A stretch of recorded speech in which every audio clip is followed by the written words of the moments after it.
Nah, permasalahannya apa yang sering terjadi dalam penyelenggaraan pendidikan sehingga kita ngerasa enggak kayaknya nggak berguna deh proses gue. Nah, yang sering terjadi adalah apa yang disebut dengan belajar yang tidak efektif.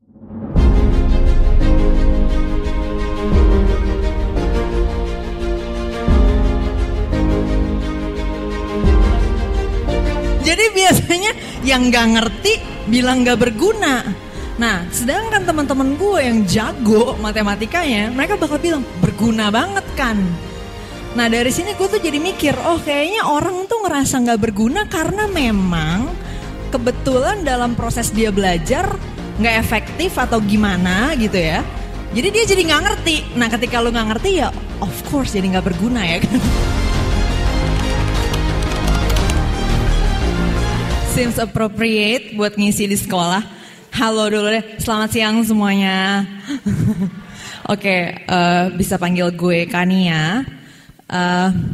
Gue sering dapat pertanyaan ini, jadi sekalian aja kita bahas hari ini. Tapi pertama-tama gue mau nanya dulu. Siapa di sini yang ngerasa sekolah nggak berguna? Coba angkat tangan dulu. Ada ya yang angkat tangan. Tapi ternyata cuma 2 orang yang ngerasa sekolah gak berguna. Nah, berarti gue bakal tanya nih sekarang. Yang ngerasa berguna nih, gunanya apa? Coba, siapa namanya? Sorry. Si Naga cuma kelihatan belakangnya doang. Jadi apa gunanya sekolah? Sekolah bisa ngajarin kayak tentang kayak cara menyelesaikan masalah gitu, Kak. Oh ya, bisa kasih contoh nggak cara nyelesain masalah apa, pakai apa yang didapat dari sekolah? Kayak misalkan kita terlibat masalah sama teman, jadi kayak pastinya kita diajarin untuk minta maaf, diajarin untuk memaafkan satu sama lain gitu biar ya gitu Kak. Oke, kasih tepuk tangan dulu buat Benaya Sinaga. Oke, katanya sekolah buat ngajarin cara-cara nyelesain masalah, salah satunya adalah tadi katanya dengan minta maaf. Siapa yang setuju sama Benaya? Nggak setuju? Oke, siapa tuh yang nggak setuju coba ya? Gue tahu yang duduk paling belakang biasanya biar nggak ditunjuk, tapi gue bisa ke belakang, jadi gue bisa tunjuk. Oke, siapa tadi yang ngomong? Yohanes. Gimana sih ini? Ayo dong, man up dong. Cowok gimana nih? Tadi siapa yang bilang gak setuju? Lu ya? Fatan ya? Fatan? Fikar. Wah. Jadi kalau gak setuju jadi gunanya apa Fatan? Bukan minta maaf. Kalau saya gini loh. Orang tuh kan itu. Orang ngapain disuruh nyari teorema Pythagoras? Ngapain? Emang nanti kalau misalnya udah gede jadi arsitek udah pasti kan nggak perlu belajar MTK terlalu berlebih. Nggak perlu belajar apa tadi? MTK berlebih. Oh, tadi yang dibilang ngapain orang belajar apa tadi dia? Iya belajar kayak misalnya sin kostan nih. Sin kostan. Sin kostan itu kan buat nyari apa ya kayak ketinggian apa ya, misalnya kayak tiang bendera. Ngapain kita nyari kayak gituan kalau misalnya nanti di kehidupan nyata yang kita pelajari malah pajak. Kita nanti bisa bayar pajak itu apa namanya, cara bersosialisasi, nyari pacar ya. Enggak sih. Oh enggak. Oke, kasih tepuk tangan dulu buat Fatan. Oke. Jadi menurut Fatan nggak berguna karena kalau misalnya gue mau jadi arsitek ngapain gue ngerti sin kostan? Nih guru matematikanya Fatan siapa ya? Kayaknya ibu atau bapak perlu ada improvement nih karena Fatan bilang sin kostan katanya buat ngukur tinggi benda. Itu salah ya. Sin kostan bukan buat itu. Walaupun iya betul pada soal ujian mungkin lo diminta ngitung ketinggian benda, tapi that's not the point of sin kostan. Nah, gue tuh memang mengamati ya. Seringkali ketika gue lihat ada konten orang bilang matematika nggak ada gunanya, biasanya ketika gue cek lebih jauh orangnya nggak ngerti matematika. Jadi biasanya yang gak ngerti bilang gak berguna. Nah, sedangkan teman-teman gue yang jago matematikanya, mereka bakal bilang berguna banget kan. Nah, dari sini gue tuh jadi mikir, oh kayaknya orang tuh ngerasa gak berguna karena memang kebetulan dalam proses dia belajar gak efektif atau gimana gitu ya. Jadi dia jadi gak ngerti. Nah, ketika lo gak ngerti ya of course jadi gak berguna ya kan. Nah, tapi gue mau jelasin gini. Siapa sih yang berhak nentuin gunanya sekolah? Tadi kan di sini ada yang bilang berguna karena ngajarin lo minta maaf dan memaafkan. Tapi tadi kata Fatan di belakang gak berguna karena kalau gue mau jadi arsitek gue gak perlu ngerti sin kostan. Katanya ya begitu. Nah, tapi siapa yang berhak nentuin jadi sekolah nih berguna atau enggak? Coba ada yang mau jawab gak? Menurut gue harusnya ini nih kan yang nentuin. Harusnya kita semua yang nentuin. Harusnya pelajar yang nentuin sekolah berguna atau enggak misalnya. Ada enggak yang mau jawab? Di belakang lagi ya? Temennya Fatan ya? Siapa namanya? Coba kita dengerin dulu. Oke, Faiz it is. Faiz. Iya, Faiz. Jadi menurut lo kan ini orang pendapatnya beda-beda nih. Sekolah ada yang bilang berguna, ada yang bilang gak berguna, alasannya juga macam-macam. Nah, menurut lo siapa yang berhak nentuin nih? Jadi sekolah berguna apa enggak? Kalau menurut saya kalau buat nentuin gunanya sekolah apa enggak itu diri sendiri, Kak. Diri sendiri. Jadi pelajarnya yang nentuin. Gitu ya. Oke. Udah gak mau diganti nih jawabannya. Oke, ada yang jawabannya lain nggak dari Faiz? Atau semuanya setuju? Semua setuju? Oke, kalau gitu jelasin kenapa setuju? Kenapa setuju Aziza? Saya juga kurang setuju. Itu tergantung opini masing-masing emang. Tapi nggak dari setiap pelajar. Dari setiap pelajar? Enggak, bukan dari setiap pelajar, tapi opini semuanya. Terserah semua kalangan. Iya, semua kalangan. Jadi terserah masing-masing orang nentuin siapa yang berhak gitu maksudnya? Atau gimana? Setiap orang di luar dari pelajarnya juga berhak gitu beropini maksudnya? Oh, jadi terserah masing-masing orang, gak harus si pelajarnya sendiri. Benar gitu? Semuanya juga bisa jadi pelajar kan? Iya bisa. Jawabannya sama sama Faiz. Tadi kata Faiz pelajar doang kan? Oh, kata Faiz cuma pelajar doang. Tapi yang benar harusnya siapapun. Iya bisa semuanya. Oke, itu Faiz katanya koreksinya. Kata Aziza. Oke. Jadi nah, jadi kegunaan dari sesuatu ini kan bisa macam-macam ya. Opininya bisa yang nganggap, ada yang nganggap gak berguna, ada yang nganggap berguna, dan ukurannya juga macam-macam. Ada yang bilang tadi di belakang, siapa tadi? Benaya ya yang bilang. Katanya, ternyata kalau kita udah gede, yang penting gue ngerti pajak. Jadi buat apa gue sekolah? Gitu ya katanya ya. Atau kalau kata para influencer di YouTube mungkin ngomongnya, nyari duit gak butuh sekolah kok. Untuk bagian yang terakhir ini benar ya. Benar kalau tujuannya cuma sekedar nyari duit, emang gak butuh sekolah sih. Nah, tapi justru itu. Jadi kita harus ngikutin suara siapa nih untuk tahu jadi sekolah nih berguna atau enggak dan perlu kita terusin atau enggak, ya enggak? Atau kita tutup aja sekolah kalau misalnya gak berguna, alright? Nah, masalahnya ya begini. Penyelenggaraan sekolah itu kan ada biayanya. Dan ada yang bayar. Nah, sekarang gue tanya, siapa yang bayar? Siapa yang bayar penyelenggaraan sekolah? Hah? Di sini masih bayar nggak? Orang tua kalian masih bayar uang sekolah nggak? Sorry, gue nggak tahu kebijakannya sekarang. Enggak ya? Berarti orang tua kalian nggak bayar. Kalian nggak bayar. Siapa yang bayar? Pemerintah. Pemerintah duitnya dari mana? Dari seluruh rakyat. Ya nggak? Dari seluruh masyarakat. Nah, artinya sebenarnya kegunaan dari si pembiayaan ini harus dipikirin dari kacamata seluruh masyarakat nih. Nah misalnya tadi lu ngerasa oh buat gue gak berguna nih.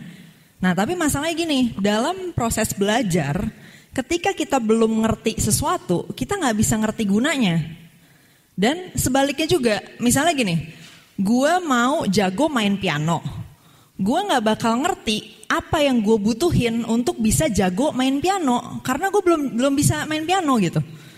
Ngerti gak? Ya, contoh misalnya lu mau jadi programmer hebat. Nah coba lu pikirin, lu tahu gak apa yang perlu lu pelajarin untuk jadi programmer hebat? Ketika lu belum jadi programmer, kemungkinannya lu gak tahu dong ya kan apa yang perlu lu pelajarin, right? Jadi gampangnya orang ketika mau jadi sesuatu, mau ngebangun kemampuan sesuatu, skill sesuatu, biasanya dia gak tahu apa yang perlu dia pelajarin. Nah makanya lu perlu orang lain ngedesainin buat lu belajar ini nih buat bisa gini gitu. Ya kan? Nah permasalahannya apa yang sering terjadi dalam penyelenggaraan pendidikan sehingga kita ngerasa enggak kayaknya gak berguna deh proses gue. Nah yang sering terjadi adalah apa yang disebut dengan belajar yang tidak efektif. Jadi hasil belajar yang mau dicapai itu gak kecapai gitu. Ya itu pertama. Atau yang kedua, tujuan pendidikannya beda sama yang lo harapkan. Misal lo datang ke sekolah, lo berharap untuk belajar nyelesain masalah lo, misalnya gitu ya. Tapi tujuan sekolah beda nih ternyata. Maksudnya tujuan dari kacamata pihak sekolahnya atau pihak pendidikannya gitu ya, sistem pendidikan tuh beda sama tujuan lo. Nah jadinya wajar dong kalau hasil sekolah nggak ngasilin apa yang lo mau. Nah tapi gue bakal kasih tahu di sini kenapa kebutuhan lo doang nggak cukup untuk jadi pijakan membuat sistem pendidikan. Karena tadi gue udah sebut ya, siapa yang bayarin ini semua? Seluruh masyarakat, ya kan? Nah ketika kita hidup bareng-bareng dalam suatu masyarakat, ada hal-hal yang kita perlu ngerti supaya kita bisa hidup dengan tentram gitu ya, dengan benar nih. Contoh, tadi benar tuh soal pajak misalnya. Kalau ada orang yang gak punya kesadaran untuk ikut bayar pajak segala macam, jadi yang bayar pajak rendah, kita gak punya duit buat bikin jalan raya, buat bikin jembatan, buat bikin segala macam yang kita butuhin. Nah jadi kita butuh bikin orang punya kesadaran bayar pajak misalnya. Nah atau baca tulis. Ya misalnya lu lagi di stasiun ya kan, terus lu kebingungan nih toiletnya di mana, lu nggak bisa baca, repot kan? Jadinya untuk lu bisa hidup di dalam masyarakat gitu, karena lu harus nyari kata toilet lu nggak tahu ya, huruf abjad yang kita pakai lu nggak tahu.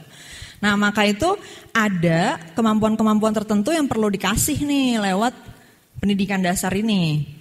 Nah tapi gue nggak tahu ya, yang sekarang berjalan apakah isi pendidikannya tuh udah memberikan kemampuan-kemampuan yang dibutuhin ini gitu. Nah sebenarnya bagusnya itu mencakup juga yang tadi disebutin sama yang depan tadi siapa? Benaya. Nah yang disebutin sama Benaya soal hubungan sosial gitu ya, dengan orang lain harus kayak gimana. Tapi itu harusnya dipelajarinnya pas SD ya.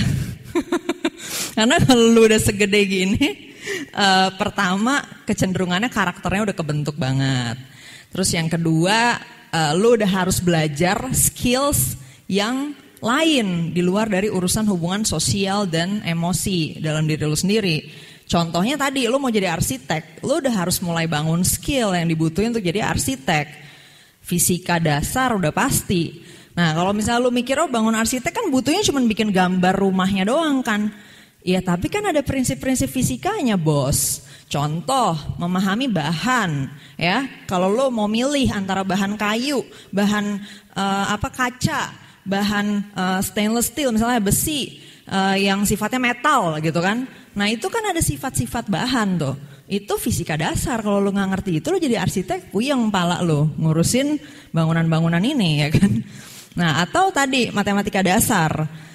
Sebenarnya konsep-konsep matematika yang dibutuhin itu bukan buat lu tahu si konsepnya itu sendiri. Misalnya lu ngerti sin kostannya atau kalkulusnya, kadang-kadang tuh poinnya bukan itu. Nah ini juga penting dipahami ya. bahwa dalam proses belajar selalu ada 2 bagian nih yang dihasilkan dari situ. Satu yang datang dari isi belajarnya itu sendiri bikin lo ngerti apa. Contoh, gue diajarin temen gue main PUBG, ya, PUBG ya. Gue sampai lupa namanya. Nah, ketika gue diajarin sama dia nih kan cara mainnya gini ya, aturan mainnya gini. Kalau lu mau menang gini, kalau dia gini dia kalah. Kalau lu gini lu kalah gitu kan. Pengetahuan tentang mainannya itu sendiri itu satu yang gue dapat. Akhirnya gue jadi bisa main game itu. Nah, tapi ada sisi lain nih satu lagi. Apa yang satu lagi? Yang satu lagi adalah apa yang terjadi di otak lo ketika lo belajar itu. Ya. Ada skill set atau proses belajar tertentu yang bikin otak lo jadi cerdas, ada yang sebaliknya. Kalau lo kebanyakan belajar ini, otak lo jadi dodol. Gitu ya. Jadi lo kalau kebanyakan belajar begini, jadi bagus. Belajar begini, jadi sebaliknya. Karena dalam proses belajar sesuatu, lo ngelatih otak lo untuk ngelakuin sesuatu. Contoh, misalnya lo main game di level 2 mulu ya. Sebenarnya main game itu belajar juga, tapi kalau levelnya terus-terusan segitu, otak lo lama-lama nyusut tuh. Tapi kalau levelnya naik, kemampuan lo berstrategi, kemampuan lo analisis naik, ikutan naik bersama dengan level gamenya. Nah, akhirnya otak lo tuh jadi makin canggih juga dalam melakukan proses analisis masalah dan pemecahan masalah misalnya. Jadi proses belajar selalu berpengaruh ke otak lo gimana. Nah, ini nih yang paling repot ya, karena problemnya bukan di topiknya kadang-kadang. Misalnya topiknya sama-sama ngomongin sejarah dunia, tapi cara belajar yang ini bikin otak lo jadi cakep. Karena lo belajarnya caranya ngonekin the dots, misalnya connecting the dots lah. Misalnya sejarah dunia, kenapa sih negara gua ketinggalan misalnya dari negara ini gitu kan. Kenapa sih negara ini kok bisa gak punya sumber daya alam apa-apa tapi jadi maju dan kaya banget gitu kan. Nah misalnya lo belajarnya gitu yang satu. Tapi yang satu lagi lo belajar sejarah peradaban dengan ngafalin tanggal-tanggal misalnya. Tanggal sekian negara ini merdeka, tanggal sekian negara itu merdeka, tanggal sekian negara ini datang menjajah negara ini dan seterusnya.